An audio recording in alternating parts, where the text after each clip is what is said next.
Hello everyone, আসসালামু আলাইকুম। প্রতিদিনের মতন সকালবেলা ঘুম থেকে উঠে আমার মেয়েকে নিয়ে চলে যাচ্ছি আমার মেয়ের স্কুলে। আজকের দিনটা আমার আর আমার মেয়ের জন্য বিশেষ একটা দিন, কারণ আজকে আমার মেয়ের স্কুলে তার রেজাল্ট কার্ড দেওয়া হবে।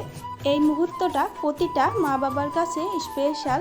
দেখা যাক তার পরীক্ষার ফলাফল কেমন হয়েছে। আসলে আমার ছেলে যেহেতু ছোট, তাকে নিয়ে আমি আমার মেয়েকে পড়ার প্রতি তেমন একটা গুরুত্ব দিতে পারি না। তাকে যদি আমি একটু পড়তে বসাই, আমার ছেলে অনেক বিরক্ত করে। আর যেহেতু সংসারের সকল ধরনের কাজ আমাকে একা হাতে করতে হয়, আমি অনেকটা ব্যস্ত থাকি। ব্যস্ত থাকার কারণে তার পড়ালেখার প্রতি আমি অতটা গুরুত্ব দিতে পারি না। তারপরও যতটুকু পারি ততটুকু চেষ্টা করি। স্কুলের টিচাররা রেজাল্ট কার্ড দেওয়া শুরু করে দিয়েছে। এটা যেহেতু প্রথম সাময়িকের রেজাল্ট কার্ড, তাই স্কুলের হেড স্যার 1 থেকে 3য় স্থানে যারা রয়েছে তাদের রেজাল্ট দিয়ে দিয়েছে, আর বাকিদের রেজাল্ট ক্লাস টিচার দিয়ে দিয়েছে। আলহামদুলিল্লাহ, আমার মেয়ে 4র্থ স্থানে রয়েছে। ইনশাল্লাহ সামনে আরও ভালো করার চেষ্টা করবে। সবাই আমার মেয়ের জন্য দোয়া করবেন, সে যেন পড়ালেখায় মনোযোগী হতে পারে। বাসায় এসে পড়েছি। বাসায় আসার পথে সকালের নাস্তাটা কিনে নিয়ে এসেছিলাম। আমার মেয়ে নাস্তা করছে আর ছেলেকে ঘুম পাড়িয়ে দিয়েছি।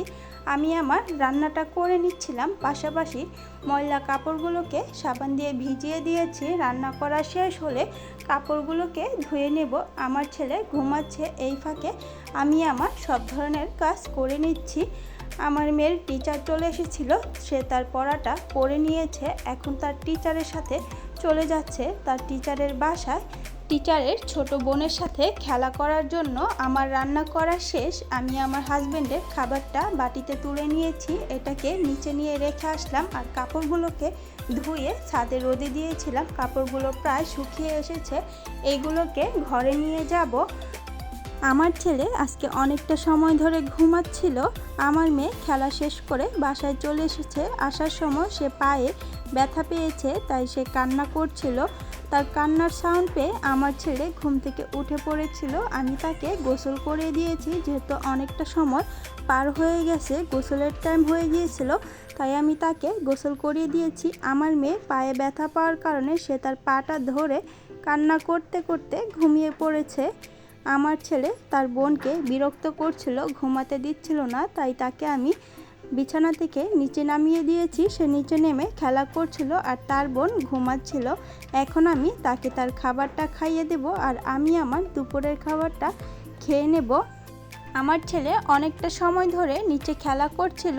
আমি আমার দুপুরের খাবারটা খেয়ে নিয়েছি। আমার মেয়ে এখনও ঘুম থেকে ওঠে নাই, সে ঘুমাচ্ছিল।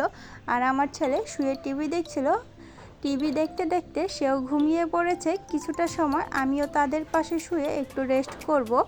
কিছুক্ষণ পর আমার মেয়ে ঘুম থেকে উঠে পড়েছিল, তাকে আমি তার দুপুরের খাবারটা খাইয়ে দিয়েছি। আমার ছেলেও ঘুম থেকে উঠে পড়েছে। তাদের দুজনকে আমি একটু নিচে নিয়ে এসেছি। বাসার নিচে অনেক বাচ্চারা খেলা করছিল, তাই আমি আমার ছেলে মেয়েকে সাথে নিয়ে এসেছি, যাতে তারা দুজনও একটু খেলা করতে পারে।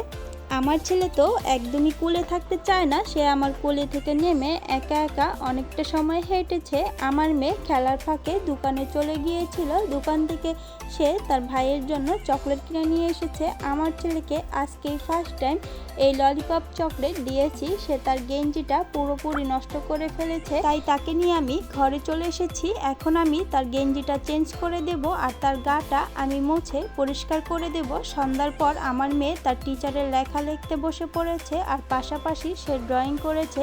সে ড্রয়িং করতে অনেক পছন্দ করে। আজকের ভিডিওটা ছিল এই পর্যন্তই। ভিডিওটি ভালো লাগলে আমার চ্যানেলটি সাবস্ক্রাইব করার অনুরোধ রইল। আল্লাহ হাফেজ।